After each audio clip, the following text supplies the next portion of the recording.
Thanks, Carla. Jeff, ikaw na ang susunod.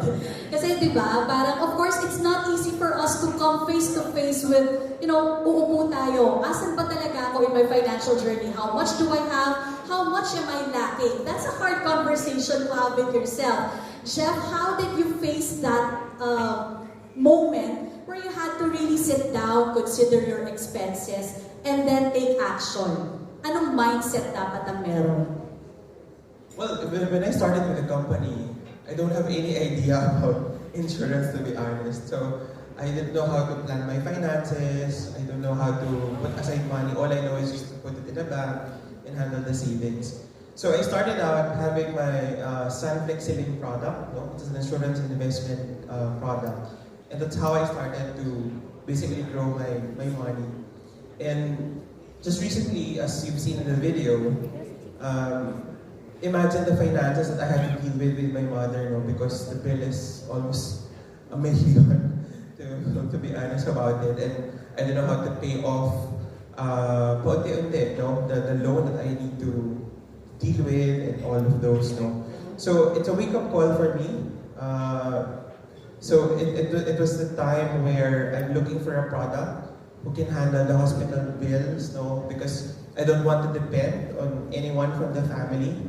So I purchased the sunlife Fit and Well Advantage that I rely on, especially if something bad might happen. So I feel more secured. I feel comfortable that in the future I don't have to rely on anyone, especially in handling the medical expenses. Because mahal magpa-hospital.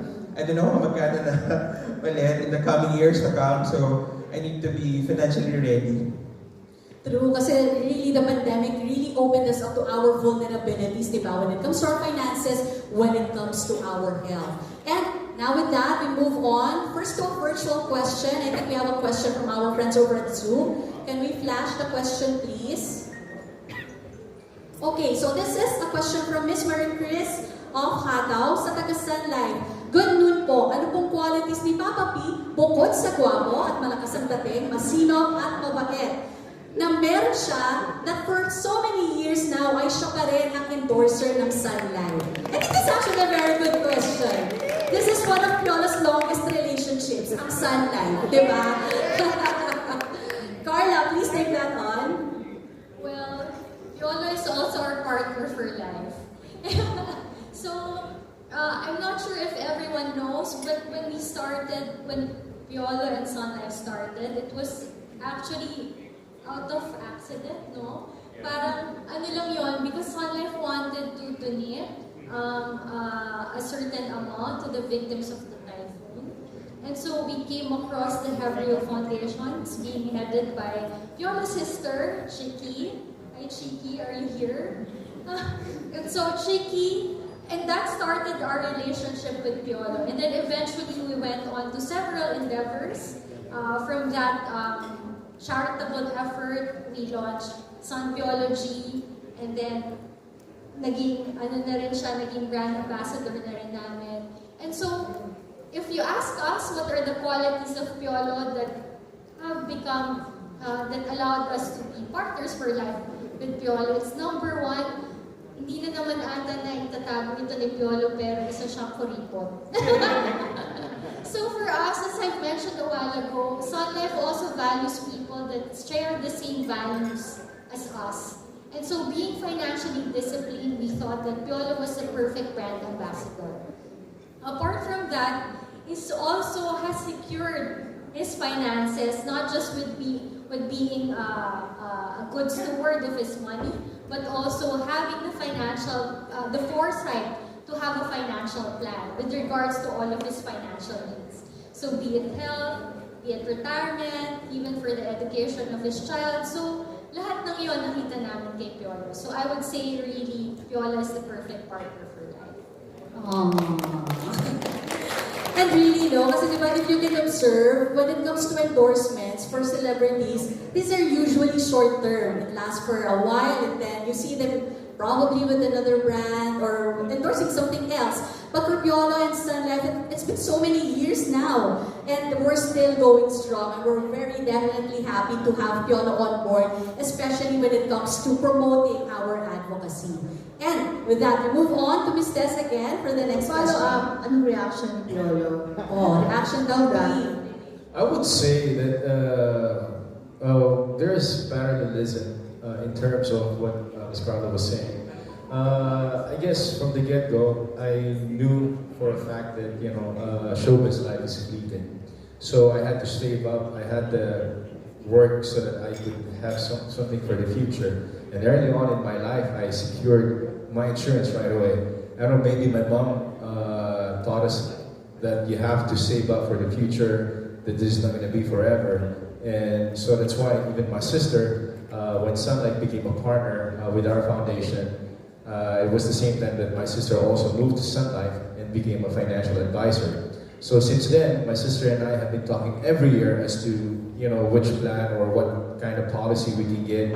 So there's always that growth, there is progression. So we're growing at the same time, at the same pace, and it encourages me to always give it my best, because I know Sunlife is also pushing the envelope and not resting on their laurels. So it's a good relationship that I would want to keep for some time, I hope. I'd like to build up on that a bit by, Piolo is of course talking as a brand ambassador and at the same time as a client, but as an employer. Jeff, can you share a bit about your experience? What makes you stay at Sunlife? How does it help you in your own personal goals? Okay, I'd always go back to the experience I've had, especially during lockdown, when a lot of companies are unfortunately closing down, cutting down the salaries of everyone, even up to the point of retrenchment. But Sunlife keep its promise of sustaining the talent, keeping its talent, keeping its resources, and even empowering our employees. Saan ka nakita ng company that would give a wellness day off to everyone, because we're pretty much after the mental health of our people, checking their how they do their work, and how they basically manage their time. So for me, Sunlife recently got its award being the Great Place to Work, and it's not just an award, but it's the people who voted for the company to be a great place to work. So I can attest to that. Thank you so much, Jeff, for sharing that. Ms. Des, a question from you before we go to the virtual. Yeah, before I call Neil, may reaction lang from Ms. Ian, of course, the president of SPEED, and of course, entertainment editor. Kasi kanina, Papa B. Kanina kasi someone said that you're the report. Actually, it's not true. Pero yan kami, ang SPEED, witness sa pagiging generous mo. Sobrang open to help groups na mailangan ng tulong when it comes to mga outreach programs namin. You were always there to support us. So thank you, Papa P. Thank you. And God bless you more. Partner for life din si Piolo ng Speed. I love Oh it. yes, we're proud of it. Thank you, guys. Yes, agree. Okay, Neil Ramos, of course, entertainment editor for them. Magandang hapon, Papa P. Boss, yes, gusto ko lang malaman kung ano specifically yung mga plans na... Ay, marami. Carly, we'll talk about it. My sister actually is here as well. But I just wanted to share about Fit and Well, because like what Jeff is saying, it's really, going beyond your insurance, because it really protects you from illnesses and for emergencies. And it's just, that's why I said there's parallelism with Sunlife, because as the years progress, there's always a new plan, there's always a new policy, there's always something better that you can choose. It's not just about getting an insurance, it's about broadening your portfolio and knowing that there are other policies that you can actually use to solidify your financial dependency. Kaya ba? So, I have so much. I have more than a dozen policies. So every year, whatever is new, I always get it. Because I know that, it really helps me secure my future, not just for myself, but also for my family. I'm okay, but I also do this for my family, my mom, my kid, my siblings, and everyone else. So, ang dami natin, iba-iba kasi yung policies natin, and my gosh, but I just really, when Jeff was sharing his story about Sun Fit and Well, it's parang my favorite for now because it really protects you, especially if you're active and is, you know, in life, you know, there are accidents, there are circumstances na hindi natin mapipigilan, and you know, there's so much protection when you get these policies. So, ano ba yung pinaka-accident? Marami kasi. Every year I would get one or two just to make sure that, you know, there's something to it. I don't know, Carl, we wanna I think, you know, talk about policies. I'd like to build up on that question by asking Carla, ilan ba exactly ang dapat na meron ka?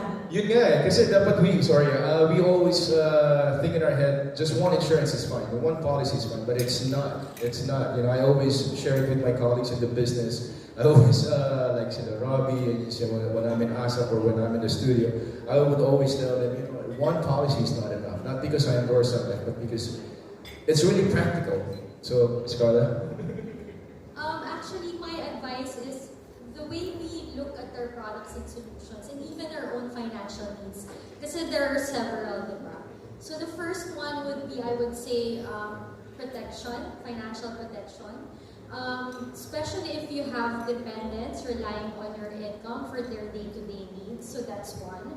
The second would be, as Piolo and Jess and my favorite product, something for health, because we know mahal magkasakit, and just one big critical illness, it can wipe our savings. So that's my second.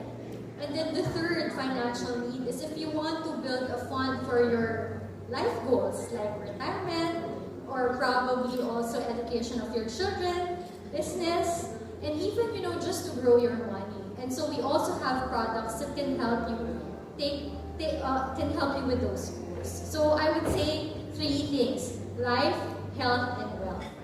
Oh, life, health, and wealth. Let's take note, everybody. Ayan, parang bucket list natin yan when it comes to considering our financial portfolio. Okay, with that, let's move on first to the virtual. Thank you guys for dropping by and watching all my videos. Hopefully, nakatulong to sa inyo. So don't forget to follow and subscribe. Larissa Garcia.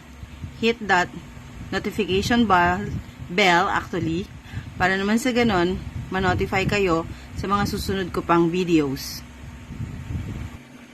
Also, kung nakatulong sa inyo at nasiyahan naman kayo sa video ko, don't forget to send naman some pasasalamat stars dyan.